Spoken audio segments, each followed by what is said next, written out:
Shalom, jumpa dalam program Situmpal Siap 7 menit pelajari Alkitab. Hari ini ada topik yang menarik. Daging busuk walaupun dibungkus dengan rapi akan tercium juga. Mari kita berdoa. Tuhan Yesus, pimpin kami supaya kami dapat memahami firman-Mu dan dapat melakukan dalam hidup kami. Dalam nama Yesus, amin.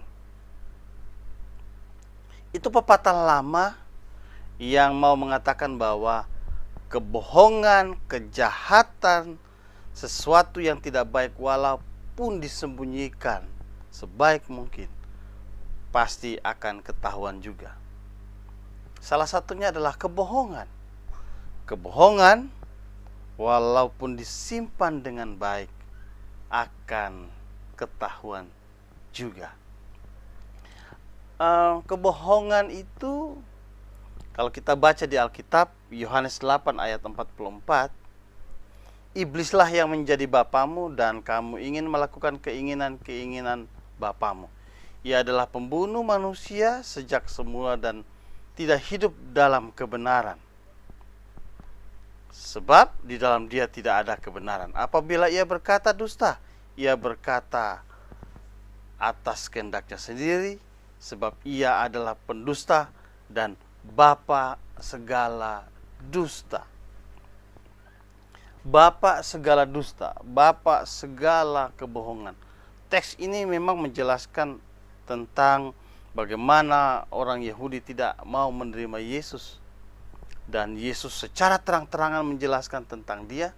Dan dia menegur orang-orang Yahudi bahwa bapa mereka bukanlah Allah. Bapa mereka adalah iblis, bapa segala dusta. Jadi orang yang berdusta secara kasar mau dikatakan bahwa bapaknya adalah iblis. Nah, kemudian di dalam Amsal 12 ayat yang ke-19 berkata seperti ini.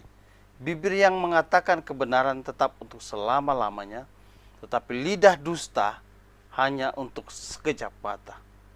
Berarti orang yang berkata tentang kebenaran itu punya dampak bahkan seterusnya. Sedangkan orang yang berdosa mungkin awalnya kelihatannya bagus, awalnya kelihatannya wow, tapi itu tidak akan lama.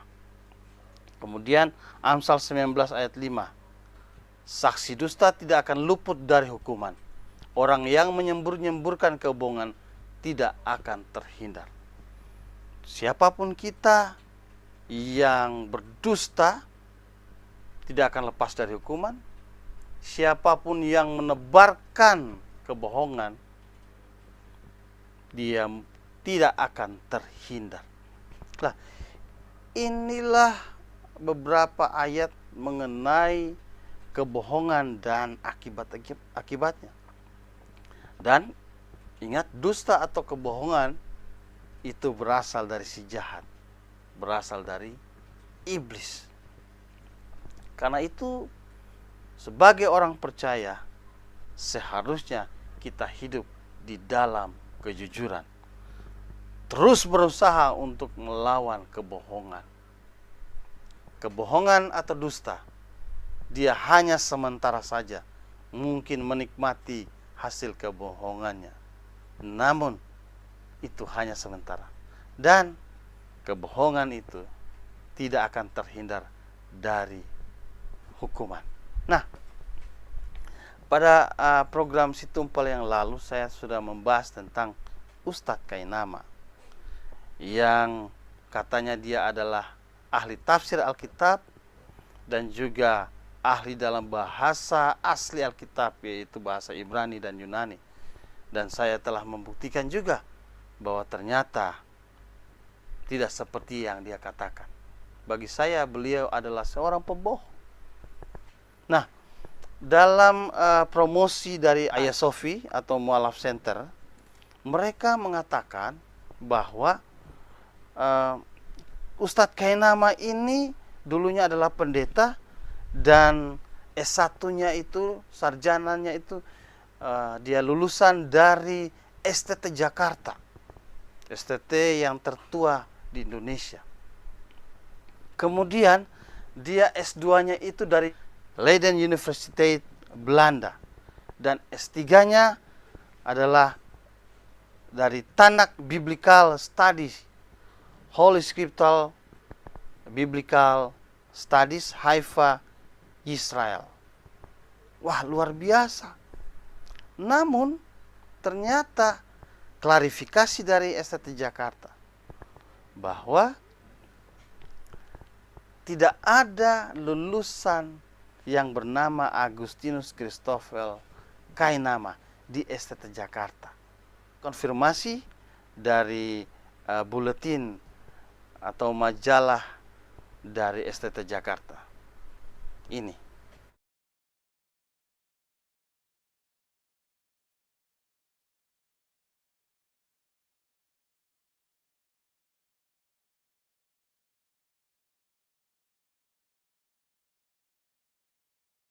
Nah, inilah yang membuktikan bahwa ternyata apa yang dikatakan oleh Ustadz Kainama ternyata tidak benar. Dan setelah diteliti juga, searching dari Google, Tanakh Biblical Studies atau Holy Scriptural Biblical Studies Haifa Israel itu ternyata tidak ada. Kalau sekolah-sekolah terkenal, begitu klik di Google, itu pasti akan muncul. Ternyata ini tidak ada. Jadi di sini kita bisa melihat adanya kebohongan.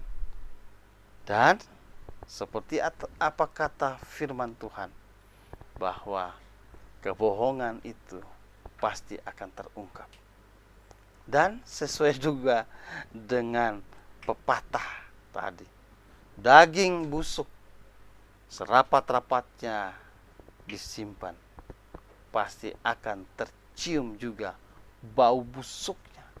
Apalagi sekarang dalam era digital, semuanya serba terbuka. Nah, karena itu biarlah ini pelajaran juga bagi sang Ustadz Kainama dan bagi kita umat percaya. Mari kita terus berjuang di dalam jalan Allah, berusaha untuk hidup apa adanya, hidup di dalam kejujuran. Katakan ya jika ya, tidak jika tidak, karena lebih dari itu berasal dari si jahat. Marilah kita tetap tekun dan tidak terpengaruh dengan ajaran-ajaran yang tidak sesuai dengan apa kata Alkitab. Kita tekun terus belajar Alkitab yang adalah firman Allah. Dan kiranya di dalam hidup kita selalu terus memuliakan Yesus, Tuhan dan Raja kita. Tuhan Yesus memberkati kita. Soli Deo Gloria.